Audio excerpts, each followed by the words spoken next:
Hello, everyone. We'll give everybody a minute to join us, but we are so excited to have you here from across all of our GuideWell brands. Welcome to The Truth About College Admissions.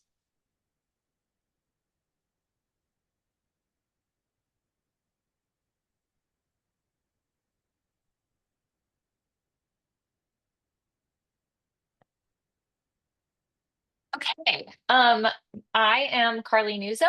I am a college counselor and the director of undergraduate mentorship and graduate admissions with one of our GuideWell brands, ESM Prep. We are excited to have all of you from, again, across all of our brands, from ESM, Appleruth, MAP, Summit, wherever you might be from. We are excited to have you here. And this is a really dynamic, engaging conversation that we're going to have today. Please submit your questions, but when you do so, be sure to submit them through the Q&A function. The chat won't be visible for the panel. So please make sure that you use the Q&A function, and you don't have to worry about scribbling down your notes. We will share the recording afterwards. If you miss anything, or if you want to share this recording with someone in your life, you can do so. So we will get that out to you after tonight's presentation. But we are so excited to have an incredible session for you tonight with two amazing speakers. Oh, I forgot to mention, a poll is going out right now. Our speakers would really love to know who's in our audience. They can best ask and answer questions that will pertain to you. So please take a second to fill out that welcome poll. As we welcome our two speakers tonight, Rick and Paul are absolute rock stars in the college admissions world with more than 60 years of experience between them. If there's a major outlet talking about college admissions, chances are they've been quoted in it, and they're still helping families, counselors, and colleges make sense of the process today.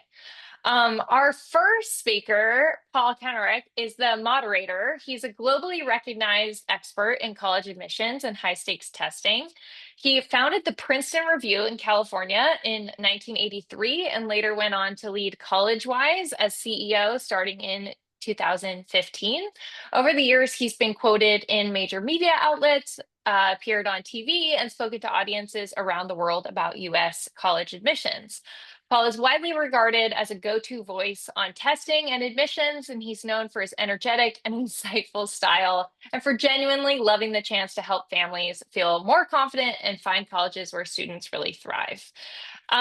Rick Clark is the Executive Director of Strategic Student Access at Georgia Tech, where he's committed to opening doors and expanding opportunities for students from all backgrounds. He spent more than 15 years leading Georgia Tech's undergraduate admissions team and has also worked in admissions at Georgia State and Wake Forest. So he's seen the process from many different angles.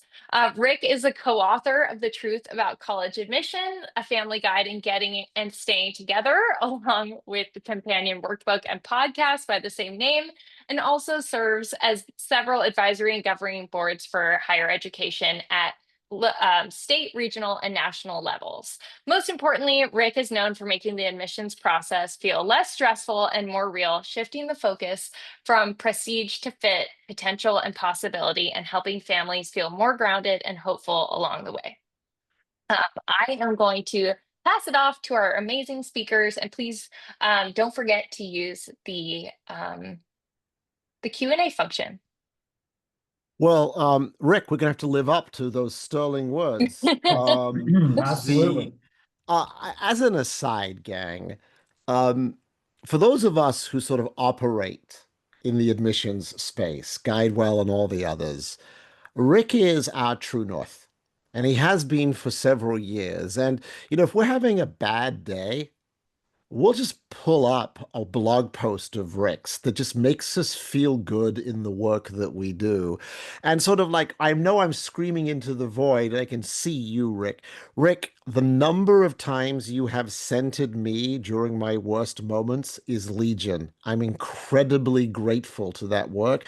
And I know when you're sort of sitting at a keyboard writing, you don't know the impact, but I'm telling you, it is profound and real, and I so appreciate it. Your reward is to finally have a Georgia Tech football team that is not embarrassingly Yes. bad. Thank you. So Thank you. it, enjoy this, and it segues nicely into our first question, which is around trends. So clearly there's an upward trend for the Yellow Jackets. They're playing much better. That's But right. what have you noticed within the last year with either the data or qualitatively that you're seeing in applicants and applications? Mhm. Sure. So I think one of the big things, and this is true at Georgia Tech, but it's true nationally as well, is that increasingly students are applying early, whether that be early action or early decision. However, the, and this has spiked, and actually in talking to a couple friends recently saying similar things.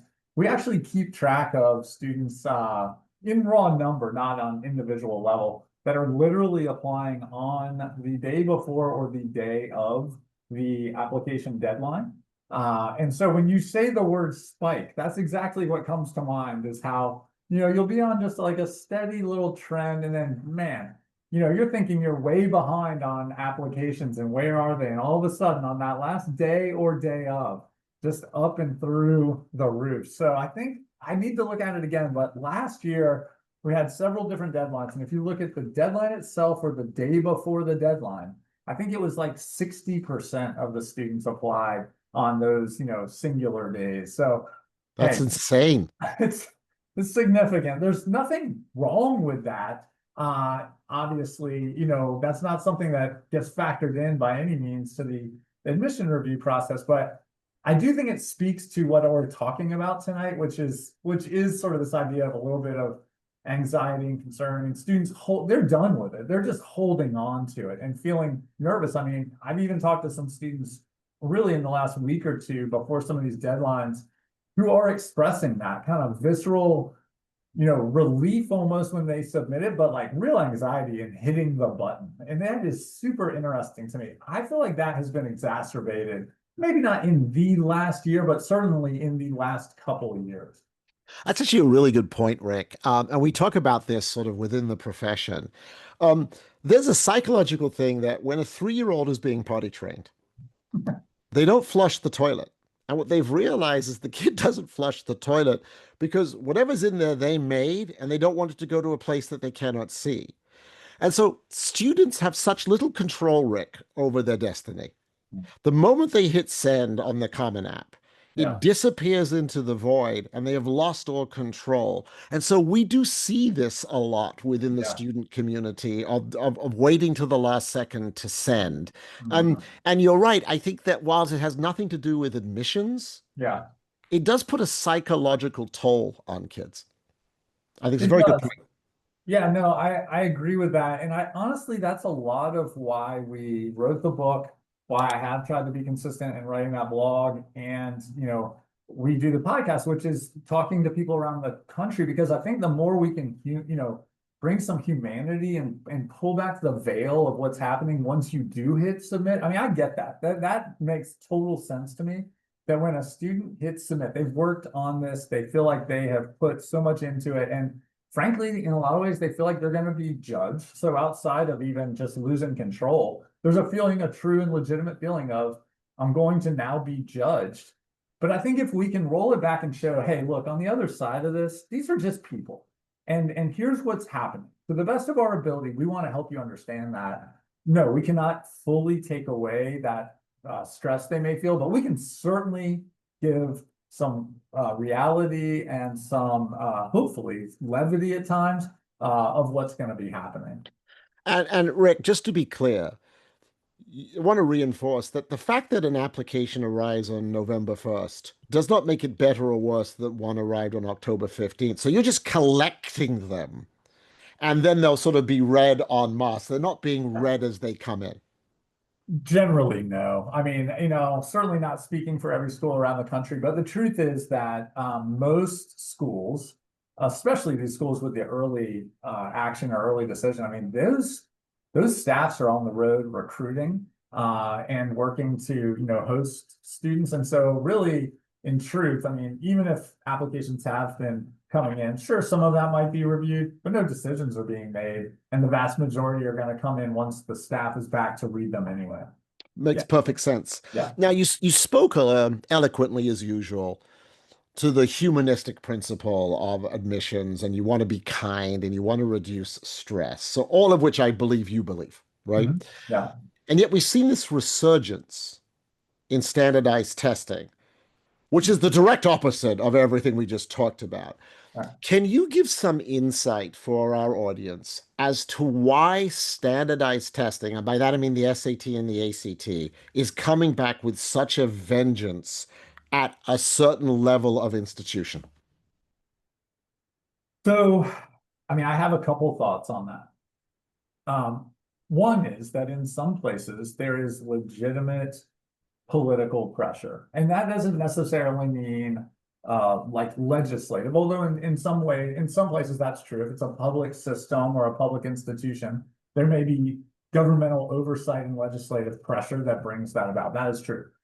I think though that there's we colleges and certainly we enrollment and admission folks, we serve a lot of different constituencies. And so political pressure in that regard, that boards, that people that are serving on boards of trustees or executive leadership teams, either because of what they're seeing in the ecosystem around, right, are making these type of decisions for their institution because they don't want to be the odd man out, or they're kind of seeing a certain trend and don't want to lose out on that. I think that's part of it. I mean, I do think that in some cases, as application pools go up, especially at more selective places, test scores can be one other way to give another data point and another piece of information that helps make already challenging decisions, right? So maybe just a little bit more rounded in their decision. Like, hey, if we can triangulate on this, and this is one more piece of data and criteria, could be helpful to us. So I think those are the two primary reasons. And are you still test optional? We were only test optional for 1 year. So at Georgia Tech, we're part of a system, and that was a decision made by our board of regents. And so what we've noticed is that some of the, like, I think Georgia and I think Florida and I think Texas have gone back to standardized testing. A lot of the Ivy Leagues have gone back to testing. Now there's about 2,800 colleges, maybe 40 or 50 of them require standardized testing. If you were to guess on the Rick crystal ball, are we going to go to sort of a stasis state, or do you think more and more schools are going to start requiring tests again? What's your best guess? I think we're getting there to stasis. The public systems that, as you mentioned, and listed a couple of these that went back are probably there to stay. Now, granted, in a lot of those states, only portions of their system are requiring tests. Like here in Georgia, we have 25 public universities, and I think at this point, just a fraction of those are requiring testing. Similarly, on the kind of highly selective side around the country, those schools that have gone back, again, many of the Ivies, are back to testing, and some of those that are in that same sort of stratosphere have also gone back. But the truth is that if you look at where we are right now with the demographics of the number of students that are going to college, what we have in terms of the international uncertainty at best in terms of that pipeline of students, many schools don't want to put up additional barriers or add requirements at a time when they're already challenged to make their class or to have the ability to shape their class. So You work at Georgia Tech. You're iconic within the space, but Georgia Tech really sort of sits astride two different verticals. It's a phenomenal STEM school. It's a highly selective college. Both of those statements are true, although the second one is fairly recent within sort of your experience. Right. Um, so when you get a test score, there's a lot of fear around test scores. I'll give you an example. Let's say that Georgia Tech says that the average SAT score is 1520 Mhm. and a kid has a 1460.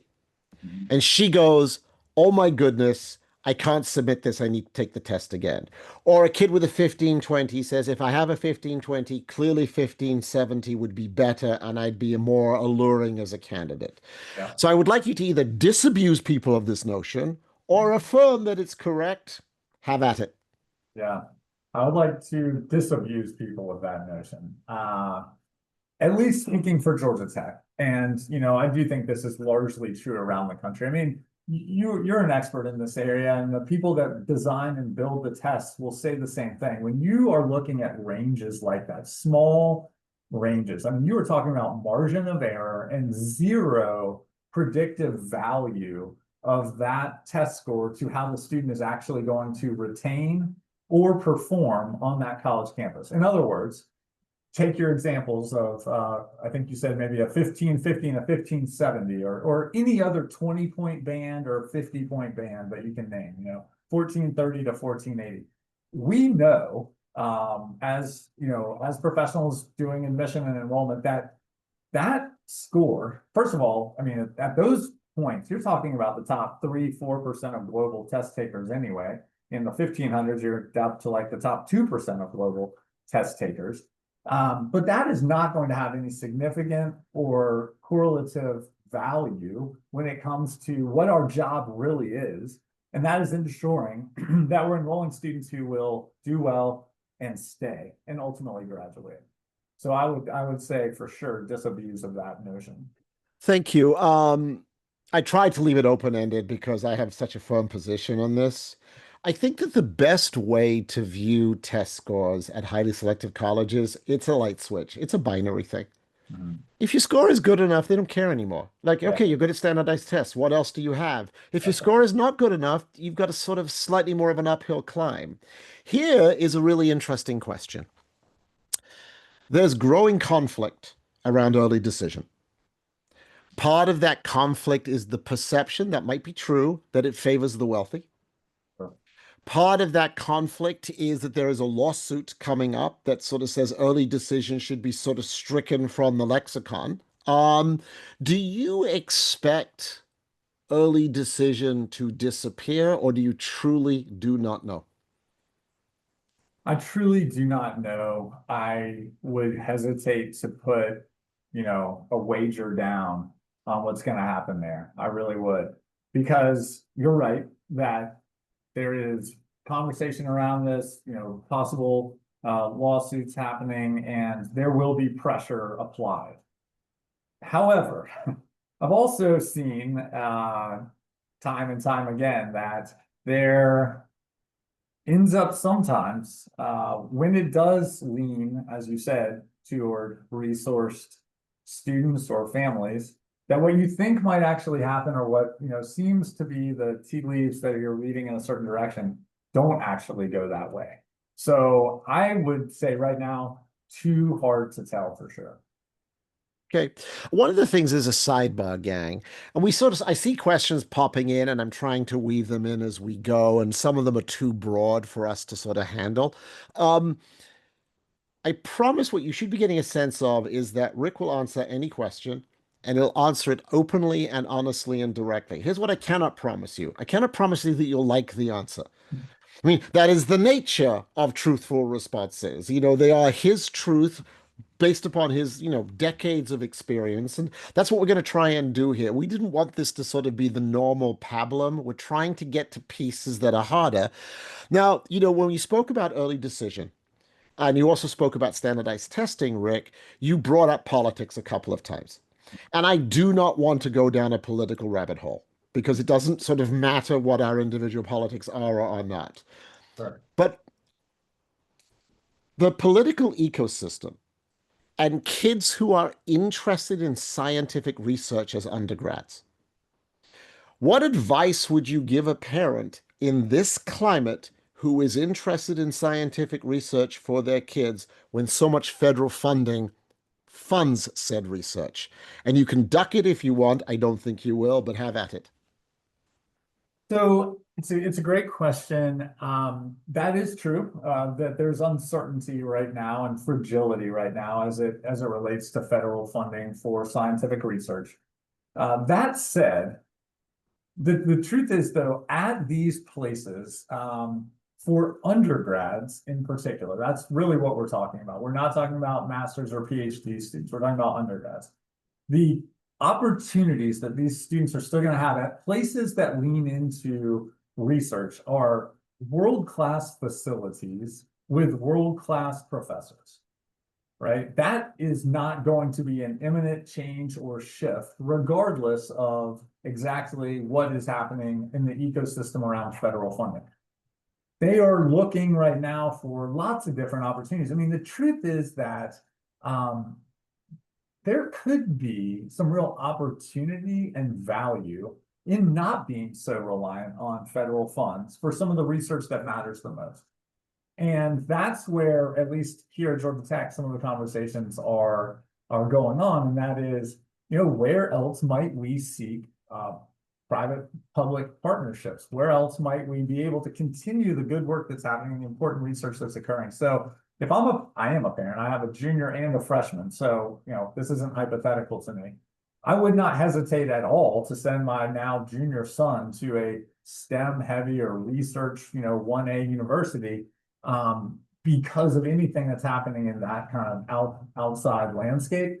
The quality is still there in terms of facilities, quality is still there in terms of the professors, and the creativity is still there in terms of finding how to keep the work moving. Love that answer. Thank you. And it has informed my future answer to that question. It's popped up a couple of times. And it's very much in the sweet spot of your title around student access. Life favors the wealthy. They drive nicer cars, they live in nicer homes, they live longer lives, they can afford tutors, they can afford standardized test help, they can afford, private counselors. They don't have to worry so much about paying for college. So they have all of these advantages. How do I level the playing field if I'm not a millionaire, if I'm a normal middle class kid, if we don't come from much money? This is something you believe passionately in. How do I stand a chance going up against these moneyed resourced people? Well, one thing I will say, and we might get into this in a different part of the conversation today, is surrounds artificial intelligence, actually. As you're speaking to the resources and the support that is around students, just specifically as it relates to applying to college and the college admission process and experience. This is where I'm actually very bullish on the rise of and the now ubiquitous, presence of artificial intelligence. Because I've used, and I'm guessing you and a lot of your colleagues at Guidewell have as well, using artificial intelligence to help students with their college search and looking for places that are looking for students like them, to help students with thinking about, for instance, and this is a place I've seen students get very anxious or just not really know how to get started, and that is on the activities section of the Common application. What are they looking for? How do I kind of put things in there? How do I order them and prioritize them and describe them? This is a great use of artificial intelligence. And it's the kind of thing that a lot of people get paid, individual humans get paid a lot of money to give advice on. But what we're seeing out there right now is that AI is coming in and really, I wouldn't say completely leveling the playing field, but giving a lot of democratization to resources, similar with your writing, et cetera. So in that sense, I'm really excited about the access students now have, regardless of their financial backgrounds, to do a great job searching for schools and ultimately applying to schools. Yeah, I'll use ChatGPT as an example. If you ask the right kinds of questions in the right kinds of way, I think you can get access to quality, nuanced data that used to be the purview exclusively of people like me. I love that term, democratization. I think those resources could be used well. I'll say this, it might be obvious, but you don't have them write your essays. And the reason you don't have ChatGPT write your essay is because ChatGPT is the accumulation of all human writing. If it was a color, it would be beige. And Rick doesn't want to read beige writing. Yeah. This is the land of magenta and fuchsia and chartreuse and all the other oddly named colors. Yeah, ChatGPT is a horror show when it comes to writing. And Rick, I'm guessing with your experience, it takes you all of 10 seconds to figure out whether a robot wrote it. Yeah, I mean, that is, I love that. And if you're going to borrow my answer on Yeah. the prior question, I'm definitely using yours on the compilation of this is beige. So that is spot on. It's interesting because you don't have to go far to hear someone like myself on a panel or on a webinar or coming to your high school. When you say what makes a good essay, it's the exact opposite of what ChatGPT produces. We talk about we want to hear your voice. We talk about we want detail. We talk about we want specificity and unique, and that is not beige. So I think you hit the nail on the head there. Now, since we're on it real quickly, what I Yeah. do like though is this. You look at the Common App where a kid is asked to write a supplemental question, and gosh, they're applying to 10 schools. They're oftentimes writing 20 supplemental questions. It is I call this the tyranny of the blinking cursor, right? Where you are sitting in front of this keyboard after tennis practice at 10 p.m. and you have to do it, and your time is sort of the sand's going through the hourglass there, and you got to get it done. But which one do you choose? Because you do have choice on these essays. And how do you get started? And that's what I actually like a lot about throwing some ideas out, because this is what independent consultants or high school counselors can do when a student has access. It's just that they're usually not available at 11 p.m. when a kid's actually doing the work. And I think that's the thing as humans is oftentimes we struggle to get momentum. I want to get fit. I want to go for a run. Like just getting your shoes on and going out the door is sometimes the toughest thing. And that's true of writing essays, and that's true of just getting started. If you can throw out some ideas and respond and start working with it, I think this is a real opportunity, honestly, for students to just again, help them be more efficient, but also tamp down some of the anxiety they feel. And there's another way to use ChatGPT as we sort of talk about this. Colleges often give you what we call a fit question, which is like, why do you want to come here? Like, why are you picking your major? And as Rick Yeah. points out, those can be difficult to start. And and honestly, as readers, we kind of have read our own website. We know what's available there. So ChatGPT is a great way to sort of like type in what you're interested in. And so Yeah. say, I love this, I love this, I love this, I love this. What kind of programs exist Yeah. at Georgia Tech? And then Yes. that can get you started as you begin to tell a story that isn't just sort of this blatant repatriation of their website. Now, Yeah. there's been a bunch of questions that have come in, Rick, about summer stuff. Okay, great.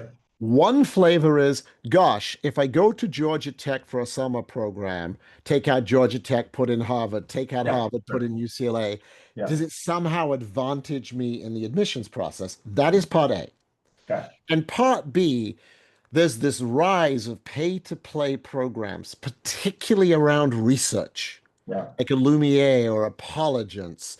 And how do you react to those as admissions readers? Take them in whichever order you want. So does it give you an advantage for that institution? The answer is no in the admission process. Yes, in your evolution of understanding what you're looking for and, what it might mean to be a college student, right? There's a lot of value, I think, in a student being able to spend a week or two on a college campus and kind of live that life. There's tremendous value in that. Is that going to be points or advantage or, in really in any meaningful way, a leg up for that particular institution? It will not be, right? However, I do think that there could be some experiences that you have and some interactions that you might have there that could absolutely help you as you're working on your application or give you things to talk about in an interview, right?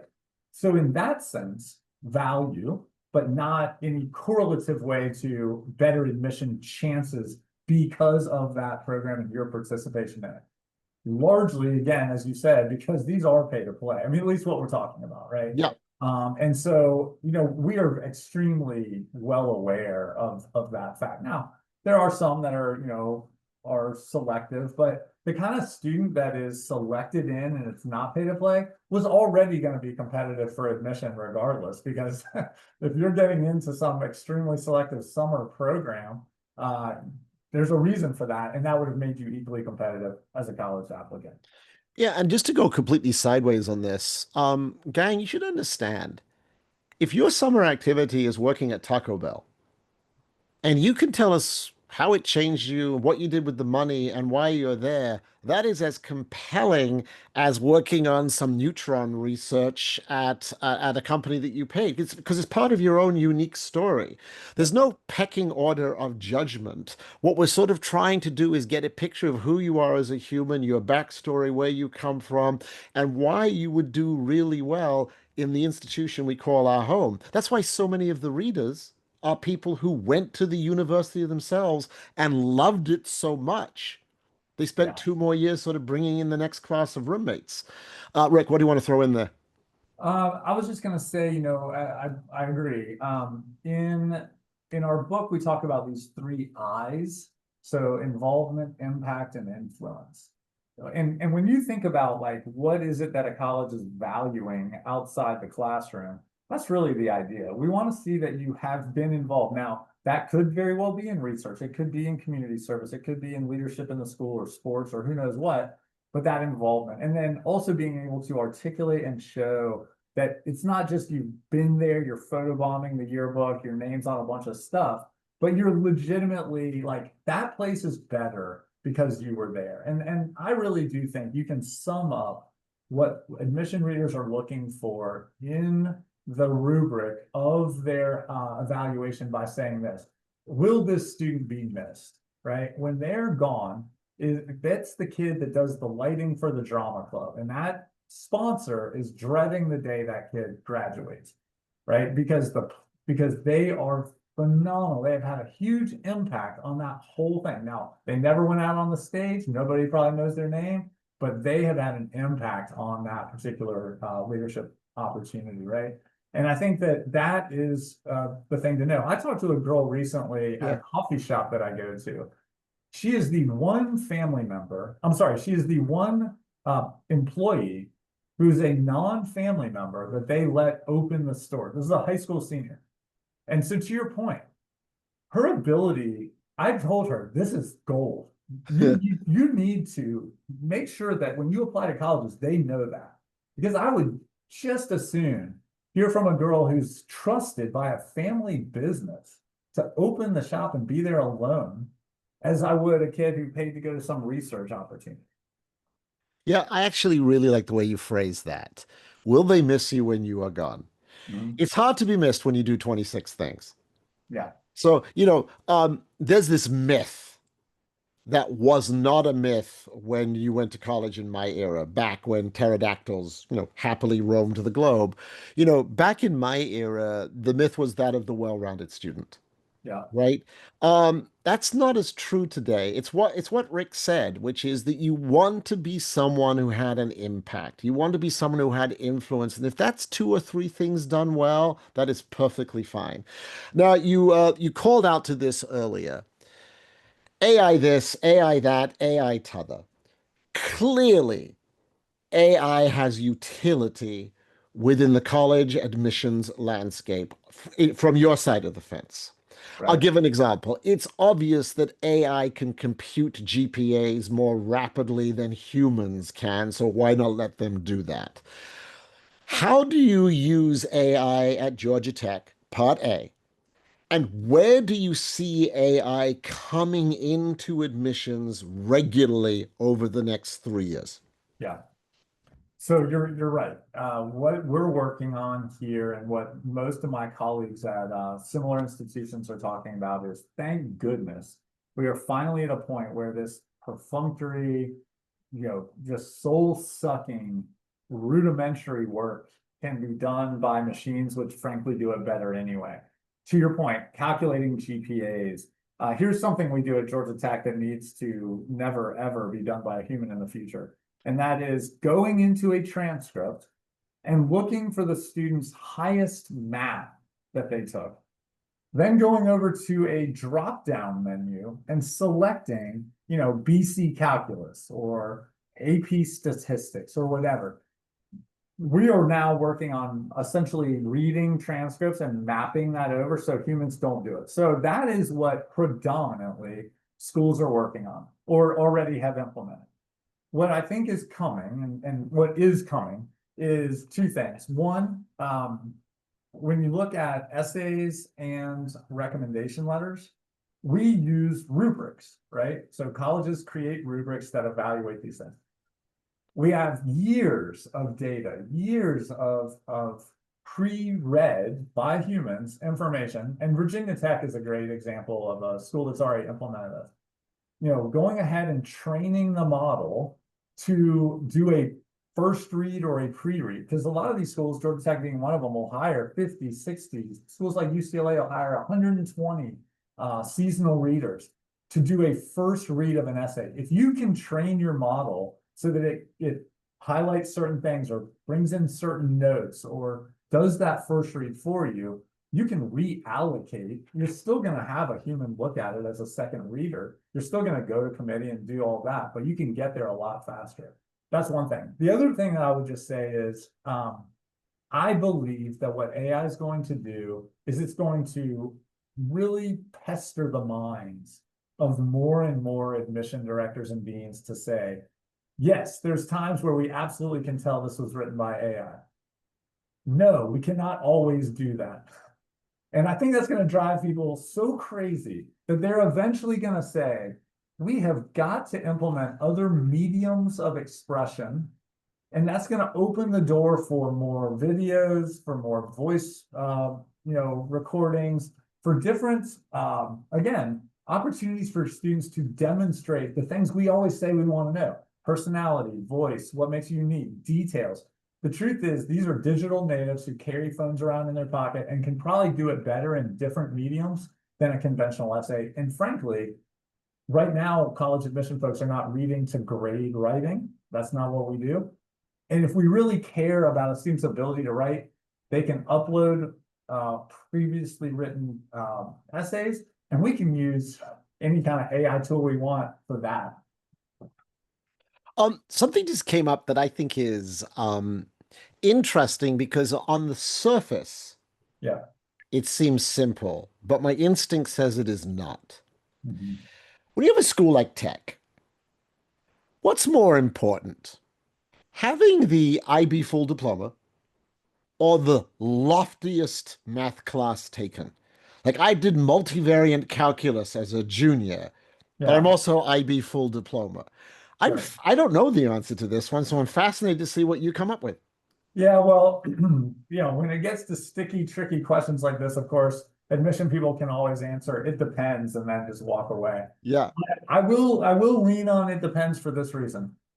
If the student is applying for aerospace engineering, all right, those high-level maths and sciences, even if you are, to your point, as you said earlier, back in the 1900s when we went to college, right? Yeah. The well-rounded was a term you heard a lot. Now what we will acknowledge very quickly is, sure, in a class like ours of 4,000, there's still plenty of well-rounded kids.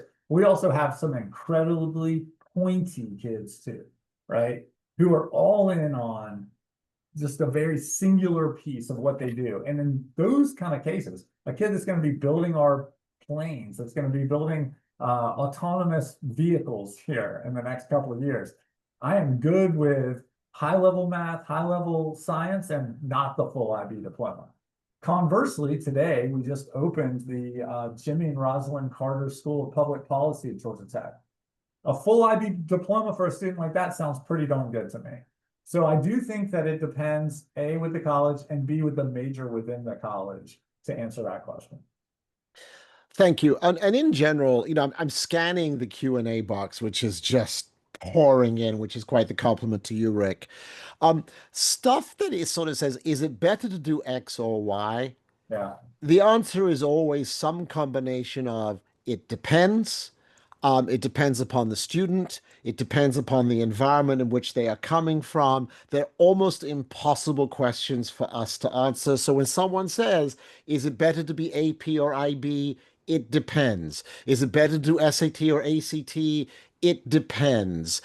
Is it better to get an A in this class or an A in this class? Again, it depends. So we won't answer any of them other than to say it depends. Here are a lot of questions of this flavor. Okay. And again, I'm speaking to your highly selective mindset. Okay. A bad thing happened. I got a bad grade. Am I now ruined forever? Mhm. You've heard this question in some version 1,000 times. Speak Yeah. to it, please. So the answer is no. The answer is also we want to hear about it. So for instance, let's just say, I did not see that specific question, but let's just say a student makes, 2 Ds in the spring of the sophomore year. Are they forever, blacklisted, never going to get into any college or any college that, they deem to be worth going to? The answer is no. There could be a very, very good explanation for that, and we want to hear about that. On the Common Application, a section that does not need to be used, but is there for those very reasons, is the additional information section. And this is where, if that's the case, if you are otherwise doing very well, things seem to look really good, you're solid in all areas, and then there's this blip, we'll call it, you should not leave that to our imaginations, but you should use that section. It is there for a reason to describe. And sometimes that is mom and dad got a divorce. I got mono and missed 2 months of school. Something about, life circumstances. All of those are there for that reason. It's also a section I find that gives a kid who's never left a line blank in their life a lot of anxiety because they feel like they need to put something there. And that's just not the case. We're trying to build these applications for really big pools. And so it's there for those reasons. Yeah, and as you were saying it, the question came in, oh, I have a kid who got a B and a C in freshman year. Can they apply to Georgia Tech? And I think you simply said, of course you can. Just explain what happened. I mean, honestly, a B and C in freshman year, I don't even know if you have to explain that. Like, that's not what I think of as tragic. That's not what I think of. I mean, happy to go ahead and explain it. I mean, we may dismiss that as not relevant, and that doesn't hurt you. But look, that kid was 14 in the freshman year. We're going to be far more concerned with the trend. And so this is the thing. I mean, we do not need to get into this, nor should we. But cumulative GPA versus how you got there, right? How you got there on your trend line, how you got there on your choice of courses, all of that is what's getting taken into consideration. You are welcome to explain the B and the C in the freshman year, but that's not what I was thinking when we were answering that question. This is a sidebar, and Rick, I'm throwing it out there. I sense you'll agree with me, but if you don't, speak to it. So many of these questions come from a place of fear. Yep. Have we somehow did ourselves wrong? Yeah. We're not admitting numbers. You're not a spreadsheet to us. You're a deeply human critter who was somewhere between 13 and 17 as they were going through your journey. We expect there to be bumps. We just want to know who you are. Will you fit here? Will you succeed here? Will you carry others along in your riptide? There is no sort of we don't wake up in the morning and say, how can we say no to as many humans as possible as quickly as possible? Rick, speak to that. No, I mean, I would just 100% agree. And let me tie what you just said with the example you now cited about B and C in ninth grade. A trend, back from the very beginning, a trend in colleges around the country. And I would think likely an increasing trend for a variety of reasons we don't need to get into, is that there are many schools now factoring out the ninth grade from a GPA standpoint. And this is, of course, easier than ever to do with AI, right? As we said earlier about You can program it to calculate in whatever you want and calculate out whatever you would like. But there are many schools, and as you go visit and these schools come to your high school, you should be asking this question. But there's a lot of schools that are saying, look, ninth grade, we acknowledge you're transitioning from middle school. You're taking classes that are not going to really look anything like the kind of classes you're taking in college. And you had 2 more full years, sometimes 2.5, depending on when schools are making the decision, to demonstrate what you're really like as a student. I think that points to this idea of grace, essentially, which is what you're describing. And Yeah. that is, we are taking into consideration what it means to actually be a human, not a number on a spreadsheet. Yeah, and so there was some pushback in the Q&A saying, yeah, this is a lovely speech gang. But all the statistics seem to indicate that people with good grades and good test scores get better outcomes. And that's valid, but speaking analogously, tall, good-looking people tend to get more dates than folks who are neither. It doesn't mean that both don't date. We just don't want you to be filled with doom and gloom because a bad thing happened. We don't want you sort of sit wallowing in the depths of depression because there was a B minus in a push. There is no sort of the end of the possible. You should have awareness around what is a good list for you to apply to. But Rick and I both believe if you don't get rejected by at least one college, you didn't try hard enough. I mean, this is the time to put yourself out there and dare to risk. It's just be sensible as you balance it. Sure. Okay, here's another one for you. I saved this for the end last time, but your answer was so damn good that I'd love you to do it now. What do you think is the best role for parents as they go through this journey with their kids? So, I mean, I've thought a lot about this and written a lot about this over the years. And frankly, in a lot of ways, the reason we wrote the book is because my co-author is a college counselor, and I've been on the higher ed side for 2 decades. We've seen this go so incredibly right and so just train wreck wrong. And the thing is that if you have 3 kids or 2 kids, you get to see this happen twice or maybe 3 times. We've seen this cycle repeat itself year after year for over 20 years now.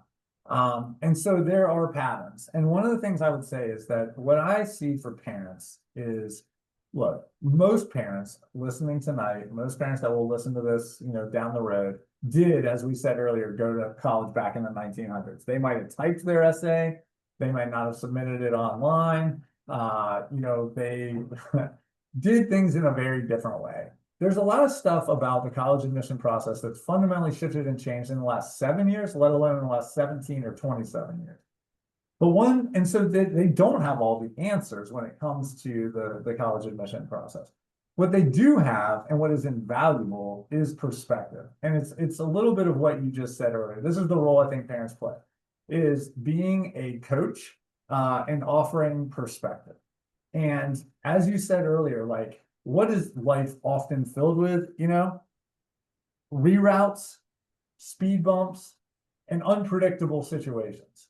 All of us run into that. And I believe the college admission experience, if done right, actually teaches many good lessons for college itself and life beyond. So in that regard, I think that's what parents have, right? They have the ability to say to a student, that neighbor 3 doors down who, now you look at is so successful and so happy and all this stuff. Let him tell you his story about how things went, with the college that he didn't get into, or the job he didn't get, or the way that, he had to settle for this place that, seemed like his third or fourth choice and life actually turned out fine. I think that is what is so incredibly important for parents, to be curious, to listen, and to continue to coach towards perspective, right? I think that's critical. I love that. And let me give you a trick as parents that you might like. Our kids, they're sort of going day to day, but you sort of see their growth all along. So you remember that chemistry teacher they hated as a freshman became their advisor and best teacher as a senior. You see that. You see that sort of their fear of public speaking that happened early in their career disappeared when they went on stage. You see that. You have this perspective. And every semester, you have the ability to sort of write down all the cool stuff that your kid did that semester. I would just keep that log going. And then when college admission season rolls around, just hand it to your kid and say, these are all the things I remember you doing, and these are all the ways I saw you grow. And it's an incredible gift from you to them of both perspective and accomplishment because they just don't remember. So that's sort of a tip to the wise. Just so you know, there are 79 questions in the inbox. We've answered 25 of them so far, so we're cooking along. Because of all these questions, I mean, we want to get the chance to answer them. Peter, could you launch the poll for GuideWell so that people can sort of get a sense of how to get more information? And gang, if you'd be happy, please just follow this up. And that way we can answer your specific questions like, should I take SAT or ACT? Should I do this thing or that thing? What about this question I have over here? Because we're not going to get to all of them. Carly, did you want to chime in with something? Oh, I was just going to share the screen so that we could, sorry, hold on. Am I sharing my screen? No, sorry. I was just going to share my screen so we could show how to learn more for Well, I both of guess you. we'll use the follow-up poll while you're sort of working Yes. on your screen sharing. And while that is happening, Rick, my favorite thing you did last time we spoke was you talked about the Georgia Techs to come. That, 20, 25 years ago when you started, Georgia Tech wasn't famous. That the wonderful pieces of your school didn't become more wonderful because you got more famous.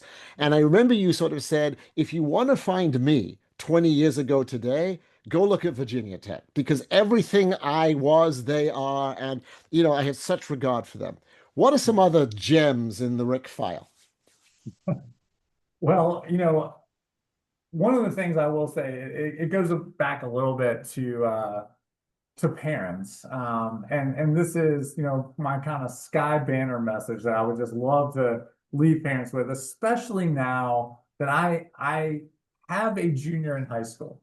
And so I'm living what I've written about, a good bit over the years. And I can just say it this way.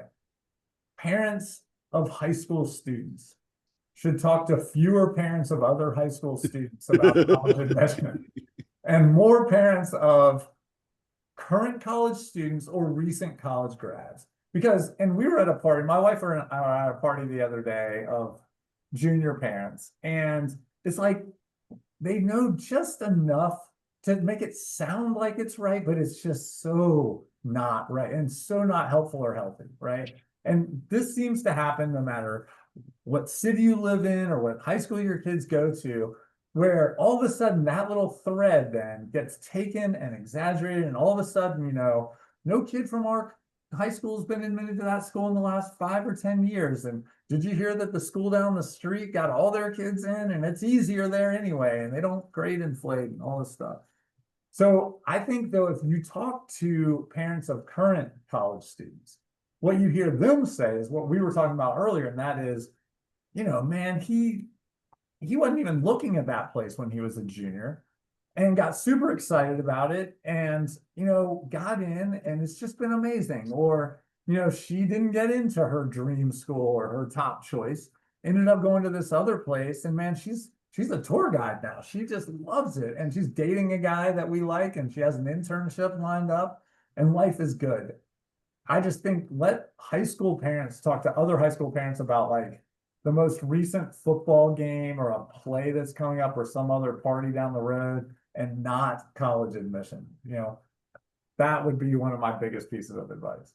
Um, for Carly, for me, for Rick, the two deadliest words in our space always begin with the words "I heard." Yeah. Yeah. Because whatever follows those two words is a combination of pant-wettingly terrifying and wrong.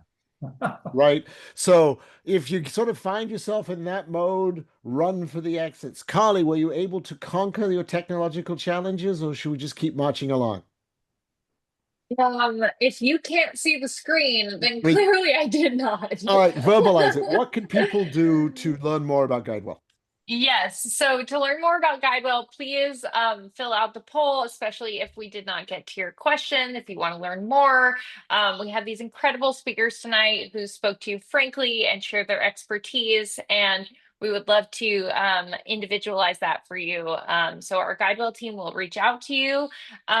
Please also look at all of Rick's incredible resources. That should be up on the screen, the Truth About College Admission podcast and book by the same name. And at GuideWell, we would love to help guide your student. Um, Rick's podcast, The Truth About College Admission, despite never inviting me to be on it, not that I am remotely bitter about that lack of invitation, Rick. I've let it go. It's not a problem. Is probably, I think, sort of the most eloquent, most honest place you can go to get sort of information from a broad perspective. So thank you for doing it. Rick, I think you gave your parting words when you were sort of saying to parents earlier, but is there anything else you would like to say before I sign off by saying same time next year? Same time next year. The last thing I'll say to you, Paul, is invitation is coming. I'm looking forward to having you on the podcast, and we can share that out next time with everybody who tunes in. Gang, thank you so very, very much. We hope it was worth the hour of your time. Cheers. Thank you. Thank you, Paul and Rick. Have a Thank great you, night. everyone.